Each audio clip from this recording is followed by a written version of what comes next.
I thought my marriage to Camille was based on trust for 6 years. Not once did I think that the foundation beneath us was crumbling. Even after 4 years as husband and wife and 2 years prior as inseparable companions, we seemed solid to me. Like any relationship, we had our share of disagreements, but we always managed to work things out. That's what I thought anyway. I thought Camille was thoughtful. We had long talks about our future together, romantic date evenings, and inside jokes that only we knew. She made sure I got my morning coffee just the way I liked it, and I loved surprising her with her favorite takeout on nights when she worked late. Despite our imperfections, we worked as a team. Then I noticed the indicators a week ago. They were minor issues at first, something I could have disregarded if my intuition hadn't warned me otherwise. She carried her phone with her at all times, not simply in the casual manner that most people do, but with a firm hold, as if it were the key to her life. The phone accompanied her if she walked 5 feet to the kitchen. Instead of charging by the bedside as before, it sat on the counter if she showered. One night, I recall testing something. I requested a drink of water from her. She got up and headed into the kitchen, then stopped and looked at her phone.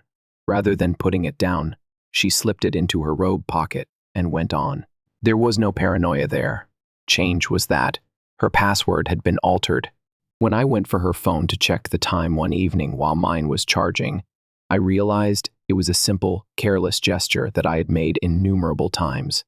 It used to only take a swipe to unlock the phone. However, a passcode screen showed up this time. A casual new password? I inquired. Her eyes seldom left her laptop. Yeah, just something easier to remember. That was untrue. When it came to her phone, Camille never forgot. She didn't have to ponder to recite old passwords from years before. Then came the phone calls. I was first unaware of how frequently she left the room to respond to them. Then I did. I didn't know when it turned into a habit, but all of a sudden it was very clear. She would get up, go to the hallway, and speak more quietly if her phone chimed while we were watching a movie. All of them. Unmarried. Time. Are you hiding a secret business empire from me? I questioned once in jest. She chuckled. Just work. They keep piling more responsibilities on me. One more untruth. Camille was employed in marketing. Despite the rigorous nature of her profession, she had never before received calls after hours.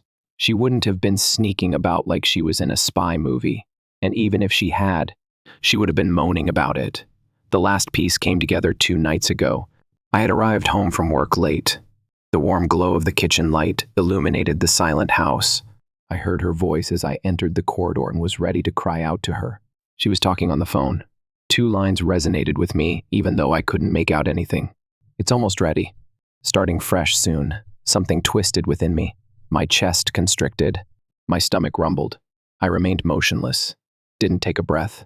What was meant by that? What was nearly prepared? From what do you start? At that moment, I wanted to ask her, but I made myself keep quiet. Confronting her now would just make her more cautious. If she had something to hide, I chose to play dumb instead. I pretended not to hear anything when I entered the room. For a moment, Camille's face was inscrutable as she turned abruptly, but then she faked a grin. With a "Hey, babe," she put her phone in her pocket. Despite the storm in my chest, I said, "Hey," in a firm voice. "Who was that?" She pretended to yawn as she extended her arms above her head. "Just Megan. Work drama. Nothing important." One more untruth. Megan and I have been friends for years. The conversation would have been loud, dramatic, and full of scathing remarks if Camille had been speaking to her. Not in a whisper. Not careful. I pretended to trust her and nodded. The usual? Yep. As though nothing was amiss, she planted a kiss on my cheek. However, there was a problem. I lay awake next to her that night, gazing at the ceiling and reliving every moment. The telephone, the murmurs, the words. There was something she was keeping from me, and it wasn't good, whatever it was. Several days later, Camille was sitting across from me at the dinner table, apparently deep in concentration as she twirled her fork through her spaghetti. Her face was softly illuminated by the flickering candlelight between us. All evening she had been unusually silent. She would typically be filling the void with tales from her day, such as gossip about her job or weekend plans. But she was aloof tonight. Ever since I had heard that hushed phone call, I had been watching her closely. There was a problem. I also wasn't going to disregard my gut. Then she spoke without raising her gaze from her dish. We should put all our financial information together. My fork hung in midair. My gut clenched, but I made myself remain composed. I carefully put down my spoon and used a napkin to wipe my mouth before answering. What do you mean? With an unreadable expression, Camille raised her eyes. I just think it would be smart, for emergencies. It's a little weird that we still have separate accounts after all these years. Prior to this, we had never discussed combining our funds. Not after we were married. Not when the house was purchased. Not even when we had to set aside money for big purchases or trips. We always contributed equally and managed our own finances. Why now? With a neutral tone, I reclined in my chair. I thought you liked the way we manage things. You were always the one who said keeping our finances separate was better. She swirled her wine in her glass and shrugged. I changed my mind. It makes sense, doesn't it? If anything ever happened, at least we both have access to everything. Her statements made sense, even reasonable. However, the timing? Extremely suspicious. I looked at her for a while. She appeared at ease, gathered. However, there was an overly cautious tone to her speech, as if she had practiced this exchange. My stomach railed at me. Convenience wasn't the point. Control was at issue here. As I swirled my own glass of wine, I forced myself to smile and nod slowly. Yeah, maybe that's a good idea. I saw the glimmer of relief in Camille's eyes, as her lips hardly moved. She took another sip of her wine and nodded. Great, we can set up a meeting at the bank this week. I nodded in agreement, but my mind was already racing. She believed I had no idea. She believed she had me just the way she wanted me. She was mistaken. We spent the rest of the meal making forced small talk. As if she hadn't just dropped a bombshell in the middle of our date, Camille pretended that everything was okay. I cooperated, answering appropriately and giggling when it was appropriate. On the inside, though, I was already planning my next move. I stared at the ceiling that night while she slept next to me, my thoughts racing. She had a plan. That much was clear. And it didn't work out well for me, whatever it was. I went to my office the following morning and accessed our joint bank account while she was taking a shower. As the transactions loaded, my heart raced. I had a gut feeling that something was there, even though I wasn't sure what to expect. And I was correct. Numerous little withdrawals. Just $100 sheer, $50 steer, and $200 later, nothing big. Camille was gradually draining the account. She wasn't taking any drastic actions that might cause concern. I traced the pattern by clicking through the statements. About 3 months ago, the withdrawals began. Our spending was typical prior to that.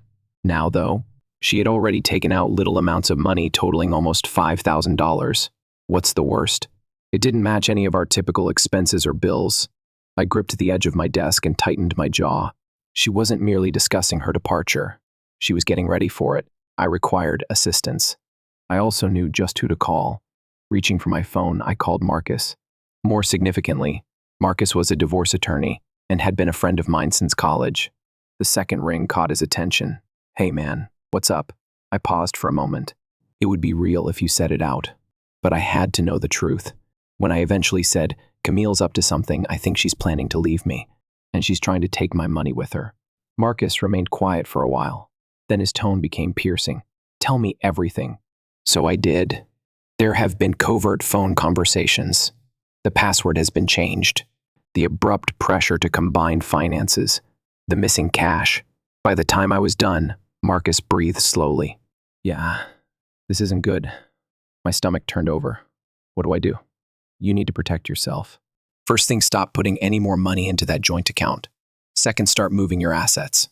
If she's planning to leave, you might try to take whatever she can before she goes. I massaged my temple. Can she legally do that? If she pulls the money before a formal separation, technically, it's still shared marital assets. You'd have to fight to get it back. I tightened my jaw. She will not have the opportunity. Good, Marcus murmured. Move your assets before she makes her next move. If she thinks she's ahead of you, let her keep thinking that. I nodded while firmly holding my phone. A week. It took me that long for Camille to understand I was on her. After hanging up, I sat quietly with my mind racing. I had loved this woman for 6 years. I had put my trust in her. With her, I had created a life, and now I was seeing it fall apart, piece by piece. Camille had no idea who she was dealing with, though, if she believed she was going to take my money. After Camille departed for work the following morning, I wasted no time. I sat down at my workstation, made a pot of strong coffee, and went back into our shared bank account. Today was about getting ahead of her, but last night was about validating my concerns. I went over the transactions once more. Despite their tiny size, the withdrawals followed a pattern. While some were transfers to an unknown account, one that wasn't mine, others were ATM withdrawals. It wasn't simply money that was gone. This served as proof. For months, she had been gradually depleting our account. Next, I accessed my personal accounts. My savings were mostly separate, not touched. But I wasn't taking any chances now that I knew what Camille was capable of. I required a strategy. I required legal counsel. I picked up my phone and dialed Marcus without more delay. "You're moving fast," he replied as he took it up. "I don't have a choice," I whispered. "She's been pulling money for months. I don't know where it's going, but I have a bad feeling she's setting something up." Marcus let out a sigh. That's not uncommon. People who plan to leave their spouse usually start financially separating themselves first. They either build a cushion for themselves, or they're planning to take as much as they can before walking away, I said. Exactly. You need to move your assets before she makes another move. I wiped my face with my hand. How do I do that without tipping her off? First thing, said Marcus, stop depositing any new money into your joint account. Whatever goes in, she can take. I nodded and launched my banking app right away.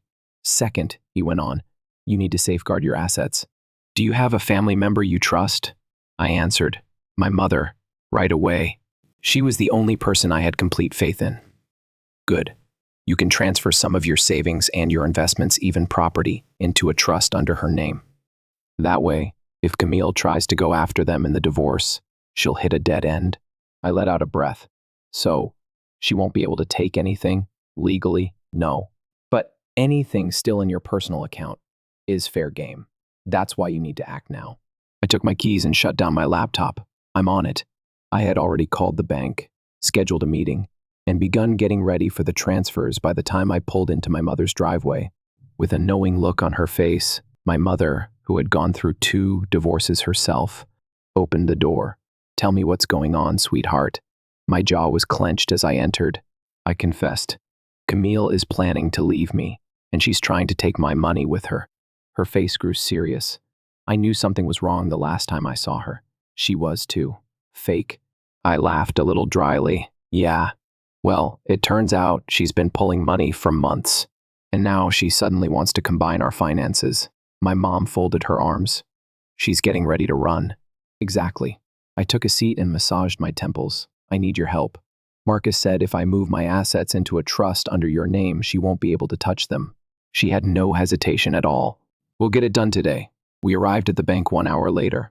Pages of legalese, countless signatures, and the tiresome process of transferring everything into an irrevocable trust made the paperwork a nightmare. However, by the time we were done, my money, my savings, and even my home's deed, the legal ownership is in my mother's name. Camille was unaware that her scheme had already fallen through. I was intending to give her the impression that she had triumphed. When I arrived home that evening, Camille was already in bed and browsing through her phone. When I went in, she looked up, her face inscrutable for a moment before she faked a smile. She remarked nonchalantly, as if she wasn't planning anything behind my back. Hey, where were you? I placed my wallet on the nightstand and shrugged. Ran some errands. Nothing major. Although she nodded, I saw that her eyes briefly strayed to my wallet. Was she making sure my debit card was still there? Was she concerned that I had transferred the funds already? I forced myself to stop being angry and got into bed next to her. I had to continue the performance. I had to convince her that I still didn't know. In a lighthearted tone, I turned to her and remarked, by the way, I was thinking maybe we should take things slow after you mentioned merging our accounts the other night. Instead of hurrying, make a plan. I nearly grinned when her head snapped up so quickly. It was not what she had anticipated. I saw the hesitation for a moment, the gears spinning in her mind as she took in what I had said, and then she recovered just as quickly, grinning at me as if nothing had gone wrong. She answered with ease, yeah, that makes sense. Untruthful. She would have pushed to do it sooner if she had been sincere. But now she had to change since she was unaware that I had already taken action and that all she had planned was already out of her grasp. Furthermore, she had no idea that I wasn't only anticipating her next move. I was getting mine ready. She went to sleep that night, and I started working. I looked up the transactions on our shared credit card. More odd fees, reservations for hotels, pricey meals, and purchases that weren't in line with our typical spending patterns. I retrieved her social media profiles. A pattern emerged. She continued seeing the same name in her chats, comments, and likes. A man. Someone I had never seen before. I went through his photos after clicking on his profile. My heart then stopped. A picture of him in the same cafe where I had heard Camille talking on the phone was there. The same day. At the same moment. There was no coincidence here. Camille had more in mind than simply abandoning me. She was heading toward him. I gazed at the TV with my hands balled into fists. Everything fell into place. The rumors about starting fresh, the sudden drive for combined funds, the concealment. She had been manipulating me, dragging me along while she devised a strategy to get away. She had another person waiting for her the entire time. As my pulse steadied, I inhaled deeply. She believed she had outwitted me. She believed she was preparing the ideal escape. She didn't know, though. She was unaware that she wouldn't have anything left to take when it came time for her big escape. After a week, the notification appeared on my phone when I was at work. I initially assumed it was an error, a courier service alert sent to me, but my stomach churned as I opened the email and saw who sent it. It wasn't spam. Divorce papers were involved.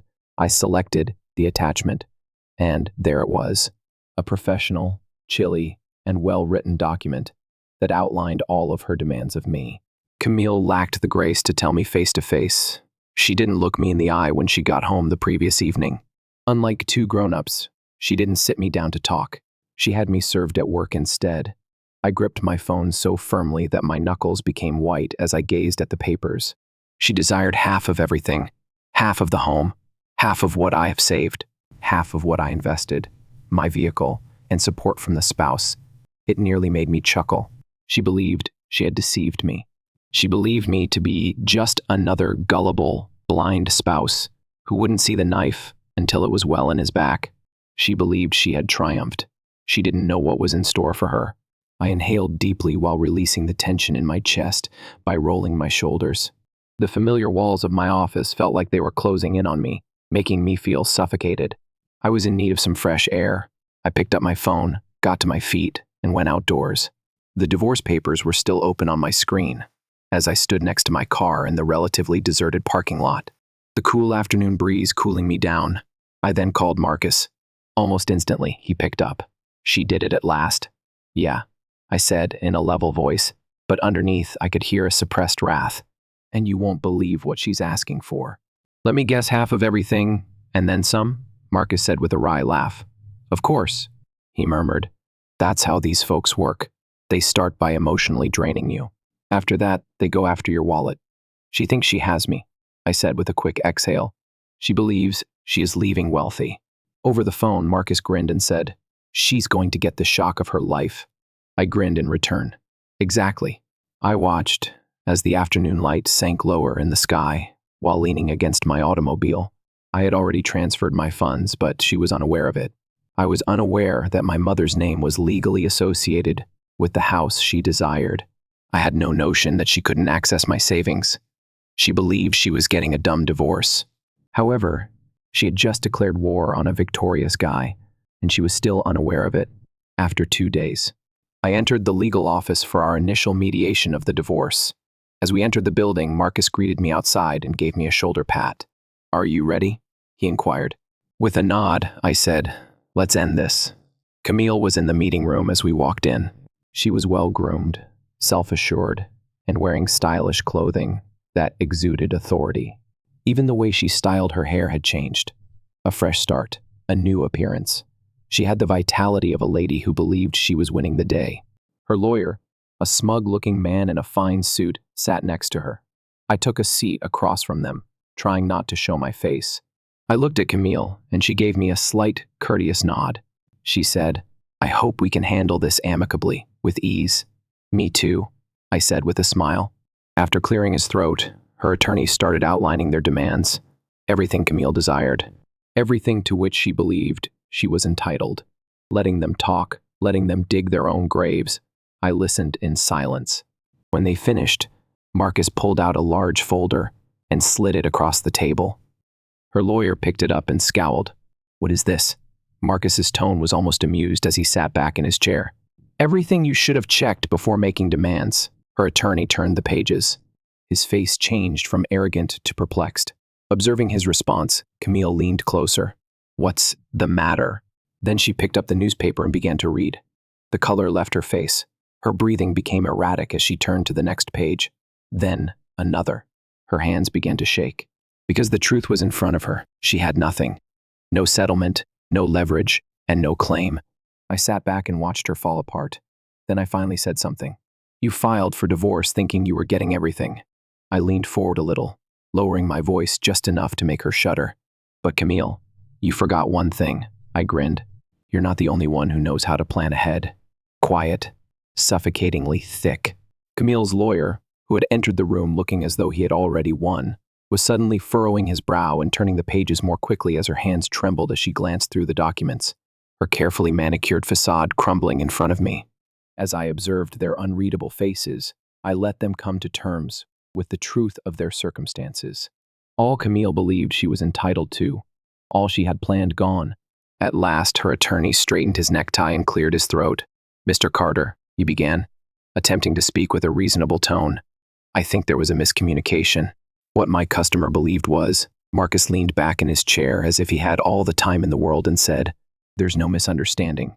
Your client made assumptions. She is currently dealing with the repercussions." With erratic breathing, Camille said, "You," in a tremulous voice, "you moved everything?" As though thinking about her question, I cocked my head slightly and said, "Of course I did. But you can't just," she said, blinking as if she was having trouble understanding the words. "Can't what?" "Protect myself," I interrupted in a cool, collected tone.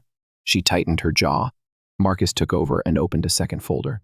"As you can see," he began, tapping a page, "my client's mother is the legal owner of the house. The investments and savings you intended to claim, transferred to untouchable, guarded accounts. Mr. Carter has the right to handle his money as he pleases, particularly prior to the start of the divorce process." "You never mentioned this," he mumbled, turning to face Camille's lawyer, whose mouth opened and then closed, since she hadn't anticipated it. Despite the fact that Camille had meticulously planned her escape, she had thought that I was blind and that I was simply a simpleton who wouldn't see the knife coming until it was deep in his back. She never imagined that I would defend myself. "This divorce is going to be a lot simpler than you thought," I replied steadily as I got up and slowly buttoned my jacket. "We're done here," I said, turning to face Marcus. I left the room without giving Camille another look. Her face was the face of someone who had lost, and I knew that without seeing it. It was like letting go of 6 years' worth of lifeless weight when I left that law practice. Camille had been playing chess for weeks and thought she was an expert. She had planned every action, calculated every step, and convinced herself that it would be too late by the time I noticed what was going on. She didn't anticipate my playing, though. She didn't anticipate it. And now, did the queen believe in herself? Checkmate. "Damn, man," Marcus remarked, shaking his head as he came out behind me, adjusting his cufflinks and giggling under his breath. I don't think I've ever seen someone go that pale that fast. I rolled my shoulders and grinned, saying, "I almost feel bad." "Do you?" Marcus asked, raising an eyebrow. I laughed and said, "No." "She thought she was going to take you for everything," Marcus said, shaking his head while maintaining a smile. "And she's leaving with nothing now." It was a sweet-tasting word. Nothing. I had been watching Camille pretend to be the ideal wife for weeks, all the while planning to stab me in the back. The covert calls were visible to me, the murmurs, the trick. I had also given her the impression that she was in charge. She had dug her own grave, and I had let her. And now, all she could think of now was regret. It was 2 days before I heard from Camille. No calls, no texts. I had anticipated rage, anger, some sort of reaction. But rather, there was quiet, and I felt uneasy about that. Camille was not the type to give up easily. She had a tendency to regroup and plan her next course of action, so I remained alert. I knew there was more to come. The call came on the 3rd day. My phone buzzed as I was going over reports in my office. "Camille." The first took a moment to look at the screen before responding. "Hello?" She paused, then spoke in a tentative, gentle voice. "Hey." I reclined in my seat and said, "What are you looking for, Camille? We need to talk." She sighed, and I could almost see her pacing in exasperation. I arched an eyebrow. "Yes, We did converse. Remember at mediation, you made a divorce filing. You were defeated. Nothing else can be said. There was a pause, followed by the well-controlled statement, I didn't mean for things to happen this way. I couldn't help but laugh. Don't offend me, Camille. This is exactly how you intended things to go. You simply didn't anticipate their backfiring. Quiet. I don't want things to be like this. She sighed once again. Oh, it was there. She wasn't phoning because she felt bad. She wasn't making the call out of regret. She realized she had no backup plan, so she called. Her ambitious plan had failed. She was now attempting to save what she could. However, I wasn't a moron. I had loved a woman who had no issue deceiving me for far too long. I had squandered too much effort to think she was someone she wasn't. And at this point, I wasn't going to allow her to control me. Camille, the first stated steadily, you made your decision. You made a divorce filing. You attempted to rob me of everything. And you feel the need to communicate now that you've lost? She took a short breath, obviously startled by my directness. It's not like that. It's exactly like that, I sneered. And you are aware of it. Quiet. Are you really going to throw everything away like this? She asked, her voice trailing off. I tightened my jaw. Discard everything? Me? I had battled for this union. I had respected her, loved her, and created a life with her. It was she who tossed everything out. She had decided to deceive me, steal, and betray me. And now she wanted to blame me for this? With a steady voice, I let out a leisurely exhale. You already threw it away, Camille, I remarked quietly. You just didn't expect me to do something about it. Her breath caught. She was speechless for the first time, and I only needed it. Goodbye, Camille. I hung up, and now I experienced no emotions. Not rage, not regret, not even a sense of relief.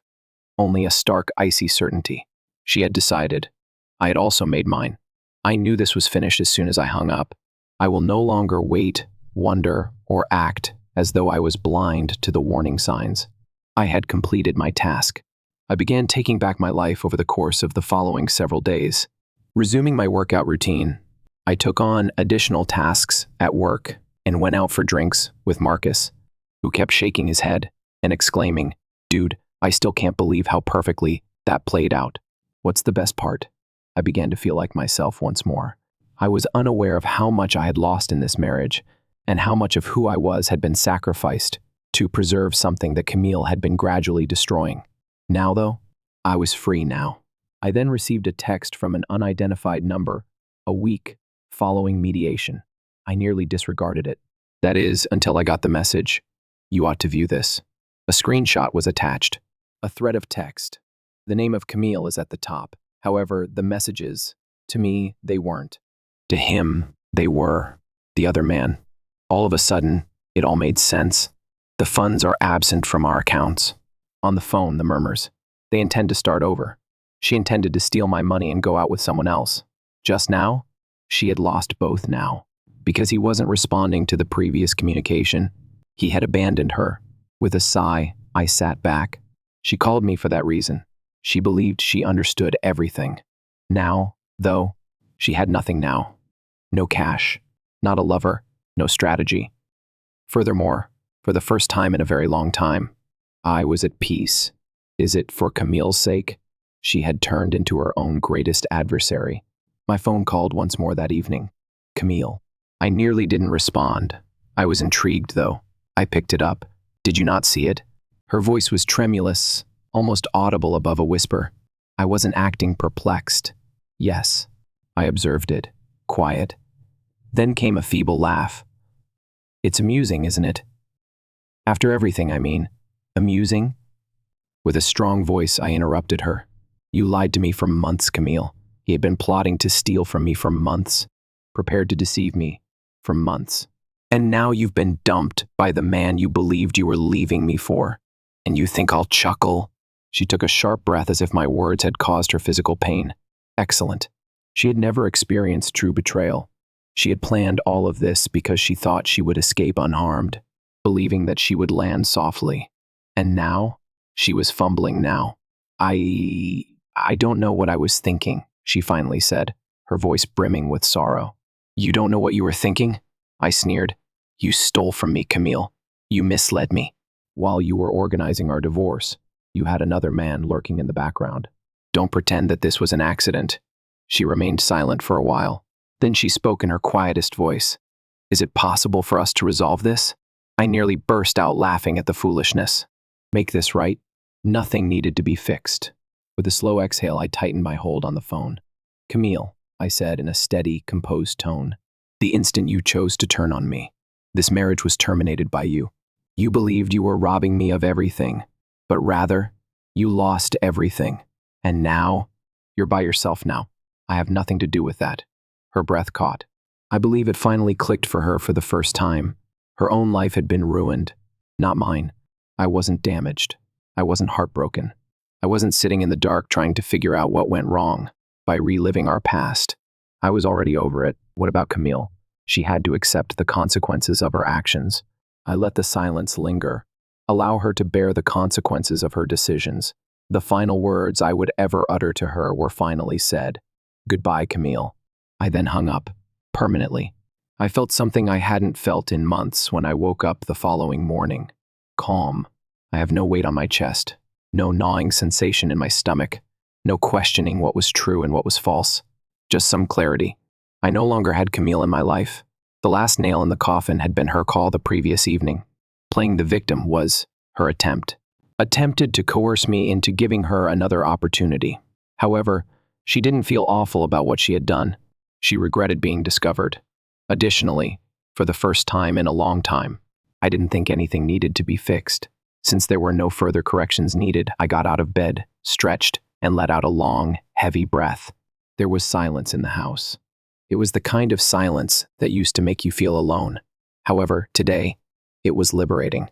There is no longer any tension in the air. No more being cautious in the hopes that Camille won't discover a new reason to be unhappy. I made a cup of coffee, showered, and dressed. I reflected on the man I was before this marriage as I stood in the kitchen and watched the early light come in through the window. I was a driven person once, concentrated, unchangeable. I had lost parts of who I was somewhere along the way. I had gone above and beyond to maintain a connection that Camille had been covertly destroying. However, that was now behind them. Moving on wasn't the only thing at stake here. Rebuilding was the focus. I was equally ready. I opened a travel website that night and began looking through flights. I had been talking about doing a solo trip for years. I dreamed of traveling before I met Camille, of traveling about independently, without the schedule being set by anyone. However, marriage had altered that. The only places Camille had ever desired to visit were upscale resorts with all-inclusive services. No excitement, no spontaneity, just holidays that were planned, pictured, and looked good on social media. That wasn't all I wanted. And now, I could have it now. I made a flight reservation that afternoon. I will be traveling to Italy in 2 weeks. It was impetuous. However, that was the main objective. I had spent years trapped in a life that wasn't mine. Right now, I was retracting it now. I inhaled deeply as I stepped out onto the balcony. My lungs were filled with clean air. The world didn't feel heavy for the first time. My past was Camille, and I didn't want to look back. For this reason, my future lay in this. And now, I wrote it.